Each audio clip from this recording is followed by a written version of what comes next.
Assembly में आएंगे। Sunni दहात council के अरकान ने एक affidavit election commission of Pakistan को दिया और अपनी साथ एफिडेविट के साथ एप्लीकेशन भी दी ज्वाइनिंग की, जो 93 मेंबर्स हैं। अभी आपसे मैं सुन रहा हूँ कि हम आज़ाद हैं। हम सुन्नी दहात काउंसिल के प्लेटफॉर्म पे इलेक्शन कमीशन में हमारी फाइल जमा है, लेकिन इलेक्शन कमीशन ऑफ पाकिस्तान ने गालबन अभी तक उस पर कोई फ़ैसला नहीं किया। तो उस हवाले से आप कहने को तो कह सकते हैं, लेकिन हम सुन्नी दहात काउंसिल और तहरीक इंसाफ का हिस्सा हैं। क्या इलेक्शन कमीशन से रुजू करेंगे इस हवाले से? हाँ, ज़रूर करेंगे, क्योंकि दो मामला इलेक्शन कमीशन के पास अभी पेंडिंग है।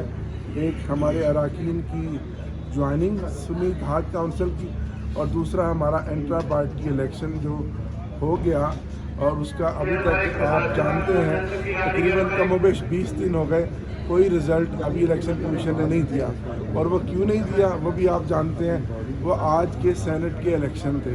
तो अब जब सारे इलेक्शन हो जाएंगे तो उसके बाद तो शायद उनको हम पर कोई रहम आ जाए। अपोजिशन लीडर की तकर्री पे भी कोई फर्क पड़ेगा इससे? स्पीकर कोई और फैसला कर सकते हैं, किसी और को बना सकते नहीं, हैं? अपोजिशन लीडर तो मेजॉरिटी ऑफ जो अपोजिशन के मेंबर्स हैं उन पे डिपेंड करता है, और वो हाउस में जो अमेंडमेंट्स हुई थी 2005-06 में, उसमें बिल्कुल क्लैरिटी है।